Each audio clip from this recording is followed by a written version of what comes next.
अगर सर्दी आते ही आपके पट्टों या जोड़ों में है दर्द और आप उसका इलाज चाहते हैं तो ये वीडियो है आपके लिए।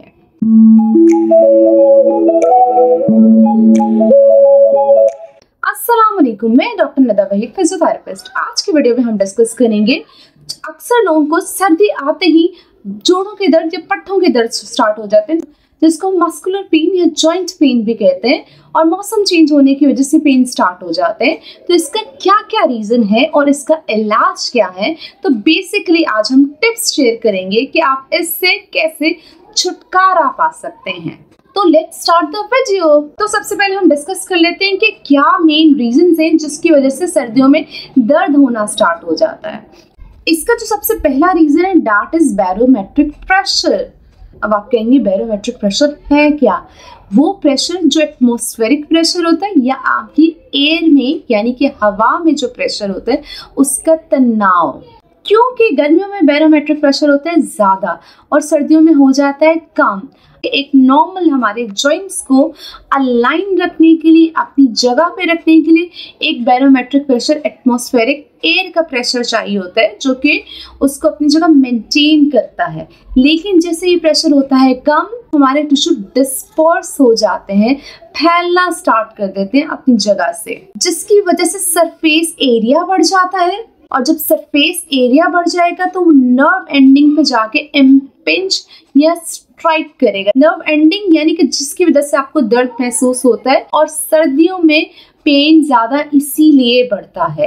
अब जैसे जैसे हम ज़मीन से ऊपर जाते जाएंगे बैरोमेट्रिक प्रेशर कम होता जाएगा, यानी कि अगर हम हवा में चले जाएंगे तो बैरोमेट्रिक प्रेशर यानी हवा का दबाव और कम होता जाएगा। इसीलिए जो लोग एरोप्लेन्स में सफ़र करते हैं तो आप अक्सर देखिएगा उनके कानों में जो सीटियों की आवाज़ें आ रही होती हैं वो बैरोमेट्रिक प्रेशर के कम होने की वजह से है। तो अक्सर एरोप्लेन्स पे जो भी सफ़र कर रहे होते हैं तो उनको जॉइंट्स पेन या जॉइंट्स में स्वेलिंग हो जाती है। इसका रीज़न सिर्फ ये है कि बैरोमेट्रिक प्रेशर जो कि सर्दियों में हो जाता है कम। दूसरे हम रीज़न की बात करें, सर्दियों में हमारी जो मोबिलिटी है, हमारी जो मूवमेंट है वो कम हो जाती हैं। जब सर्दियाँ आती हैं तो हम वार्मथ रखने के लिए अपनी मूवमेंट नहीं करते, सर्दी इस तरह करके या अपनी पोजीशन इस तरह से बना के रखते हैं कि थोड़े से झुके हुए होते हैं, थोड़ा सा मूवमेंट कम करते हैं, हिलना जुलना कम करते हैं, जिसकी वजह से हमारे टिश्यू कॉन्ट्रैक्शन हो जाती है डिक्रीज्ड, और जो हमारी जो अपने जो मसल्स हैं, टिश्यूज हैं, वो अपनी नॉर्मल अलाइनमेंट लूज कर देते हैं। और इसी वजह से कम मूवमेंट की वजह से हमें प्रॉब्लम होता है। तो कम मूवमेंट की वजह से प्रॉब्लम हो रहा है तो सबसे पहले टिप यही होगी, उसका इलाज भी यही है कि आप मूवमेंट करें। आप हर थोड़ी थोड़ी देर में मूवमेंट करें। आप एक्टिव फ्री एक्सरसाइजेस कर सकते हैं। आप थोड़ी थोड़ी देर में थोड़ी थोड़ी मूवमेंट करते रहें ताकि आपके जो टिश्यूज हैं, आपके जॉइंट्स हैं, मसल्स हैं, वो अपनी अलाइनमेंट बरकरार रखें। स्पेशली हम वेट बेयरिंग जॉइंट्स की बात करें जिनमें आपके शोल्डर, हिप, नी, एंकल आ जाता है, वहाँ की मूवमेंट करना बहुत ज़रूरी है। जितना आप मूवमेंट करेंगे टिश्यूज की कॉन्ट्रैक्शन होती रहेगी और आपको दर्द कम होगा। क्या आपने महसूस किया है कि जब भी सर्दी आती है हमारे हाथ पांव एक्स्ट्रा ठंडे रहना शुरू हो जाते हैं? इसका रीज़न ये है कि सर्दियों में आपकी जो बॉडी है इंटरनल टेम्परेचर उसको मेंटेन करने के लिए जो भी आपके वाइटल ऑर्गन्स हैं, जहाँ पे आपका सेंटर ऑफ ग्रेविटी होता है, आपके वाइटल ऑर्गन जैसे आपका लंग्स हो गया, हार्ट हो गया, डाइजेस्टिव सिस्टम हो गया, यहाँ पे जो बॉडी के जो बीच वाले हिस्से में सेंटर ऑफ ग्रेविटी जहाँ पे होता है वहाँ का टेम्परेचर मेंटेन करती है, जिसकी बेसिस पे आपके हाथ पाँव में वार्मनेस कम होती है, जिसकी बेसिस पे हैंड्स एंड फीट ठंडे हो जाते हैं, क्योंकि बॉडी को लगता है कि हाथ पाँव की तो मूवमेंट करके अपना टेम्परेचर मेंटेन किया जा सकता है। स्केलेटल मसल्स एक्टिविटी करेंगे तो उसका टेम्परेचर मेंटेन हो जाएगा, क्योंकि जब भी हम मूवमेंट करते हैं हीट प्रोड्यूस होती है। तो इसके लिए आप हाथों और टांगों की एक्सरसाइज करते रहें। नेक्स्ट हम बात करें तो आपने देखा है जैसे सर्दियाँ आती हैं हम एक स्वेटर, दूसरा स्वेटर, शॉल्स वगैरह, कैप, सॉक्स सब कुछ पहन रहे होते हैं, लेकिन ये तरीकाकार बिल्कुल गलत है। तो क्या किया जाए? किया ये जाए कि 2-3 स्वेटर्स पहनने के बजाय आप पतले स्वेटर्स जो वार्मर्स होते हैं आप उनको पहने, जो पतला सा हो लेकिन वो आपको ज़्यादा देर तक गर्म कर रख सकेंगे। तो अगर आपको पहनना भी है तो आप वार्मर की तरफ जाएं। आप 1 से 2 पहन सकते हैं, लेकिन वो पतले होने चाहिए। जब वो इतने मोटे मोटे स्वेटर्स, मोटी मोटी शॉल्स रखेंगे तो ऑटोमेटिकली आपकी जो बॉडी है, आपके जॉइंट्स पे एक्स्ट्रा प्रेशर आएगा और आपको पेन हो जाता है। तो कम से कम लेयर वाले स्वेटर्स पहने, लेकिन इंसुलेटेड लेयर्स वाले हों जो आपको ज़्यादा देर तक आपको गर्मी प्रोवाइड कर सकें। मूंगफली, ड्राई फ्रूट्स हैं सर्दियों की सौगात। जैसे ही सर्दियाँ आती हैं, ड्राई फ्रूट्स और सारी ये चीज़ें आप खाना ज़्यादा, सूप से एक्स्ट्रा चल रहे होते हैं, आप ज़्यादा एक्स्ट्रा खा रहे होते हैं।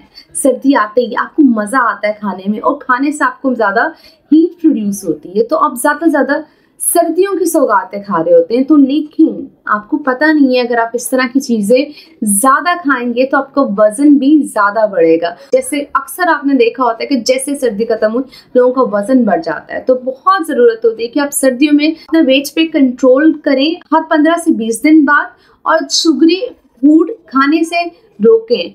हम सिर्फ डेली बेसिस पे 1 टेबलस्पून ऑफ पीनट, इससे ज़्यादा खाएंगे क्योंकि फुल ऑफ कैलोरीज होता है, जिसकी बेसिस पे आपका वजन बढ़ जाता है। तो सर्दियों की सौगातें हमेशा अच्छी नहीं होती, खाएं लेकिन कंट्रोल में। अब हम क्या खा सकते हैं इसके अलावा? हम विटामिन सी रिच फूड्स ले सकते हैं, विटामिन ई, विटामिन के, ओमेगा 3 फैटी एसिड्स वाले फूड्स ले सकते हैं। विटामिन सी के लिए हम ऑरेंजेस ले सकते हैं, कीनू ले सकते हैं। इसलिए कहा जाता है कि मौसमी फल यूज करें, सीजनल फ्रूट्स का इस्तेमाल करें, क्योंकि वो सीजन के हिसाब से होता है। Full source of vitamin C is orange, kinnow, guava बहुत अच्छा है। ग्रीन लीफी वेजिटेबल्स ले सकते हैं। ओमेगा 3 फैटी एसिड्स के लिए आप फिश ले सकते हैं, फ्लैक्स सीड्स हैं, चिया सीड्स हैं, एंटी इन्फ्लेमेटरी फूड्स होते हैं, इनका इस्तेमाल करें तो आपकी बॉडी में इन्फ्लेमेशन होने से रोकेगा। नेक्स्ट टिप की अगर हम बात करें तो सर्दी आते साथ ही आपने देखा है कि धूप आपको बहुत अच्छी लग रही होती है। धूप ज़रूर लें, सनलाइट में ज़रूर बैठें, लेकिन आप कोशिश करें उस सनलाइट में बैठें जो ठंडी धूप हो, क्योंकि उसमें होता है बहुत सारा विटामिन डी। तो विटामिन डी बहुत ज़रूरी है आपके जॉइंट्स को, आपकी बोन्स को हेल्थी रखने के लिए।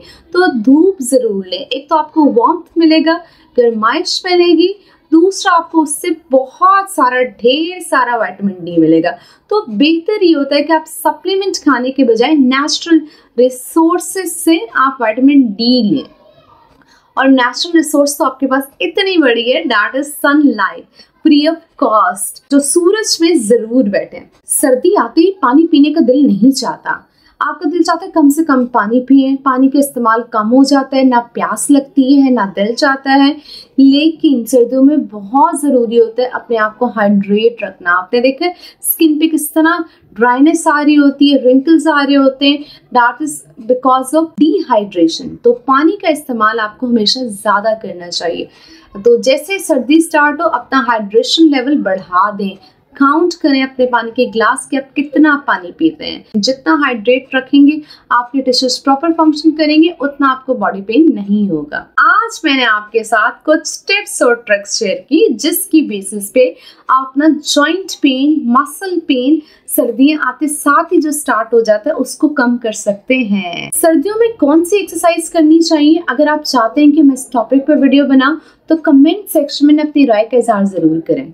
अगर आपको मेरी वीडियो पसंद आई है तो लाइक जरूर करें, मेरे वीडियो को शेयर करना मत भूलिएगा, जिनको भी सर्दियां आते साथ ही मस्कुलर या जॉइंट पेन स्टार्ट हो जाता है। और चैनल सब्सक्राइब करना मत भूलिएगा। थैंक यू, टेक केयर, अल्लाह हाफिज़।